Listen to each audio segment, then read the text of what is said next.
अब सेठानी सेठ को खाना परोसने लगी तो भगवान विष्णु ने उसका हाथ पकड़ लिया और वह खाना नहीं परोस पाई। सेठानी से उसके भाई बोले कि बहन इसको भी खाना परोसो, तो वह बोली कि विष्णु भगवान ने मेरा हाथ पकड़ा है। आइए सुनते हैं आज की इस कहानी में इस वृतांत को।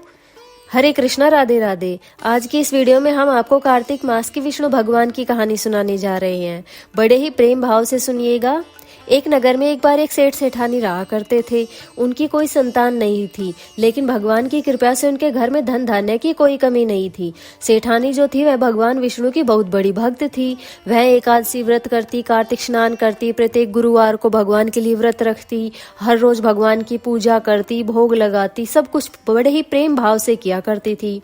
अब सेठ जब यह देखता कि सेठानी सारा दिन भगवान के पूजा में ही लगी रहती है तो उसे बड़ा बुरा लगता था, और वह सोचता हमारी कोई संतान नहीं है, तो उसका भी उसे बुरा लगता था। एक बार क्या हुआ कि सेठ ने सेठानी को इसी बात के चलते घर से निकाल दिया। वह सेठ जी से बहुत विनती करती है, लेकिन फिर भी सेठ जी नहीं माने और उसे घर से निकाल दिया। अब सेठानी ने इसे अपना भाग्य मानकर जंगल की तरफ कूच कर लिया, और वह जंगल में जाकर देखती है कि 4 आदमी मिट्टी खोद रहे हैं। वह उनके पास जाकर बोली कि भाई मैं घर से भटक गई हूँ, मुझे काम पर रख लो। वो चारों बड़े ही नेक दिल के आदमी थे, तो उन्होंने उस सेठानी को काम पर रख लिया और सेठानी वहाँ मिट्टी खोदने लगी। पास में ही एक गुफा में रहने लगी। अब वहाँ उसके पास भगवान की सेवा पूजा करने के लिए, भोग लगाने के लिए कुछ था नहीं, तो वह ऐसे ही रहती थी। भगवान को भोग नहीं लगा पाती तो कुछ खाती भी नहीं थी। अब धीरे धीरे कुछ दिन में ही उसके हाथों में बड़े बड़े छाले हो गए, क्योंकि उस काम की भी आदत उसको नहीं थी। फिर जब उन आदमियों ने ऐसा देखा तो बोले कि बहन तुम बड़े घर की लगती हो, तुम्हें इस काम की आदत नहीं है, तुम ऐसा करो हमारे घर चलो, वहां रह लिया करो। फिर सेठानी उनके साथ उनके घर आ गई।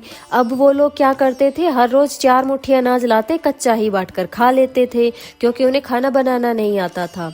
जब सेठानी ने ऐसा देखा तो बोली भाई कल ना आप लोग 8 मुट्ठी अनाज लेकर आना। सेठानी के ऐसा कहने पर उन्होंने सोचा कि शायद हमारी बहन को भूख ज्यादा लगती होगी, और वो अगले दिन 8 मुट्ठी अनाज ले आए। अब सेठानी पड़ोसन के यहाँ से आँच मांग लाई और बड़ा ही स्वादिष्ट भोजन बनाया। सब विष्णु भगवान को भोग लगाया और सबको भोजन परोसा। भाई बोले बहन भोजन बहुत स्वादिष्ट है, हमने ऐसा भोजन आज तक कभी नहीं किया। बहन बोली कि भगवान को भोग लगाया हुआ भगवान का प्रसाद है, तो स्वाद तो अपने आप ही होना था। उधर सेठ जी के साथ क्या हुआ कि सेठानी के जाने के बाद उनका कारोबार भी धीरे धीरे मंदा पड़ता चला गया। घर में चोर घुस गए, सब कुछ चोरी कर ले गए, और सेठ भूखा मरने लगा। सब लोग बातें करने लगे कि सेठ तो सेठानी के भाग्य का खाता था, उसके जाते ही सब कुछ कंगाली में चला गया। अब सेठ इन बातों से बड़ा परेशान होता था। एक दिन वह सेठानी को ढूंढने के लिए निकल पड़ा, और ढूंढते ढूंढते उसी जंगल में जा पहुंचा। वहां जाकर उसने भी उन 4 आदमियों को मिट्टी खोदते हुए देखा, तो बोला कि भाई मुझे काम पर रख लो। उन लोगों ने उसको काम पर रख लिया। अब सेठ भी वहां मिट्टी खोदने लगा। अब कुछ दिन में ही सेठ के हाथों पे भी सेठानी के जैसे ही छाले हो गए, और जैसे सेठानी के बाल उड़ गए थे वैसे ही सेठ के भी सारे बाल उड़ गए। अब जब उन आदमियों ने ऐसा देखा तो बोले कि भाई आप किसी अच्छे घर के लगते हो, आपको लगता है इस काम की आदत नहीं है, तो आप हमारे घर चले, वहां रह लिया करिएगा। अब सेठ उन आदमियों के साथ उनके घर आ गया। सेठानी ने हर रोज की तरह खाना बनाया, विष्णु भगवान को भोग लगाया, और वो घूंघट में थी तो सेठ उसको पहचान नहीं पाया। ना ही सेठानी ने ऊपर नजर करके देखा तो वह सेठ को पहचान पाई। अब हर रोज की तरह भगवान को भोग लगाने के बाद वह अपने भाइयों को खाना परोसने लगी, और उन्होंने अपने भाई को खाना परोस दिया। फिर उसके बाद वह सेठ जी को खाना परोसने लगी तो उसका हाथ स्तब्ध हो गया। इस पर उसके भाई बोले कि बहन क्या हुआ, आप इनको भी खाना परोसो। इस पर वह बहन बोली कि भाई मैं तो कुछ भी नहीं कर रही, विष्णु भगवान ने मेरा हाथ पकड़ा हुआ है।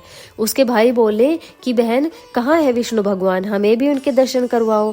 फिर सेठानी ने उनसे विष्णु भगवान से विनय करी तो विष्णु भगवान ने सबको दर्शन दे दिए। फिर सेठानी ने अपना घूंघट ऊपर किया तो सेठ ने सेठानी को और सेठानी ने सेठ को पहचान लिया। फिर सेठ ने सेठानी जी से और विष्णु भगवान से दोनों से माफी मांगी अपनी करनी के लिए, और सेठानी को घर चलने के लिए कहा। फिर उन आदमियों ने अपनी बहन को खूब सारा धन देकर विदा किया। सेठ सेठानी दोनों मिलकर घर आए और फिर दोनों ही भगवान के भक्त बन गए। भगवान की पूजा करने लगे नियम से, भगवान की श्रद्धा पूर्वक सेवा करने लगे। फिर वापस से उनके यहाँ अन्य धन के भंडार भर गए। हे ठाकुर जी महाराज, जैसे सेठानी और सेठ के घर के भंडार भरे, वैसे ही इस कहानी को कहते सुनते हुकारा भरते सबके घर के भंडार भरना। हम आपको धनतेरस की पौराणिक कहानी सुनाने जा रहे हैं। शुरू करते हैं। कार्तिक मास के कृष्ण पक्ष की त्रयोदशी को धनतेरस के नाम से जाना जाता है। शास्त्रों के अनुसार आज के दिन ही समुद्र मंथन के दौरान भगवान धन्वंतरी अपने हाथ में अमृत का कलश और आयुर्वेद लेकर प्रकट हुए थे। इसी दिन भगवान धन्वंतरी का जन्म हुआ था। इसी कारण इस तिथि को धनतेरस के नाम से जाना जाता है और भगवान धन्वंतरी के साथ कुबेर जी की भी पूजा की जाती है। अब भगवान धन्वंतरी अपने हाथ में अमृत का कलश लेकर प्रकट हुए थे, इसीलिए धनतेरस के दिन सोना चांदी या किसी धातु के बर्तन खरीदने की परंपरा शुरू हुई। भगवान धन्वंतरी अमृत के कलश के साथ साथ अपने हाथों में आयुर्वेद भी लेकर आए थे। इसी कारण उनको औषधि का जनक भी माना जाता है। इस दिन यमराज के निमित्त दीपदान करने की भी परंपरा है। अब कहानी शुरू करते हैं। एक बार मृत्यु के देवता यमराज ने यमदूतों से प्रश्न किया कि क्या कभी किसी मनुष्य के प्राण लेने में तुमको कभी किसी प्रकार की दया आती है? यमदूतों ने कहा कि नहीं महाराज। उनको संकोच हो रहा था सच बताने में, तो उन्होंने ऐसा बोल दिया और कहा हम तो केवल आपके दिए हुए निर्देशों का पालन करते हैं। फिर यमराज ने कहा कि बेझिझक होकर बताओ कि क्या कभी किसी के प्राण लेने में तुम्हें दया आई है? तब यमदूतों ने संकोच छोड़कर कहा कि एक बार एक ऐसी घटना हुई थी जिसको देखकर हृदय पसीज गया था। एक दिन हंस नाम का राजा शिकार पर गया और वह जंगल के रास्ते में भटक गया और भटकते भटकते दूसरे राज्य की सीमा पर चला गया। वहां एक हेमा नाम का शासक था। उसने पड़ोस के राजा का आदर सत्कार किया। उसी दिन राजा की पत्नी ने एक पुत्र को जन्म दिया। ज्योतिषों ने ग्रह नक्षत्र के आधार पर बताया कि इस बालक का विवाह होने के 4 दिन के पश्चात ही इसकी मृत्यु हो जाएगी। तो राजा ने क्या किया कि आदेश दिया उस बालक को यमुना तट पर एक गुफा में ब्रह्मचारी के रूप में रखा जाए और स्त्रियों की परछाई से भी दूर रखा जाए। लेकिन विधि के विधान को कौन बदल सका है? जो भगवान को मंजूर होता है वही होता है। संयोगवश राजा हंस की पुत्री यमुना तट पर चली गई और वहां राजा के पुत्र को देख लिया। दोनों ने गंधर्व विवाह कर लिया। विवाह के 4 दिन के बाद ही राजा के पुत्र की मृत्यु हो गई, जैसा कि ज्योतिषाचार्यों ने बताया था। तब यमदूतों ने कहा कि उस नवविवाहिता का करुण विलाप सुनकर हमारा हृदय पसीज गया था और हमारी आंखें भी नम हो गई थी। उस नवयुवक के प्राण लेने का हमारा बिल्कुल भी दिल नहीं था, लेकिन आपकी आज्ञा का पालन करना था तो हमें ऐसा करना पड़ा। यह सारी बातें सुनकर यमराज ने कहा कि क्या करे, यह तो विधि का विधान है और मर्यादा में रहते हुए ही काम करना पड़ता है।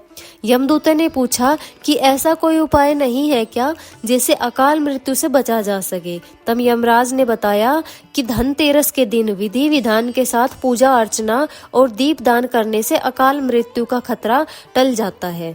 इसी घटना की वजह से धनतेरस के दिन भगवान धन्वंतरी और माता लक्ष्मी की पूजा की जाती है और यमराज जी के निमित्त दीप दान किया जाता है। तो आप सब भी आज के दिन यमराज जी के निमित्त दीपदान अवश्य करें।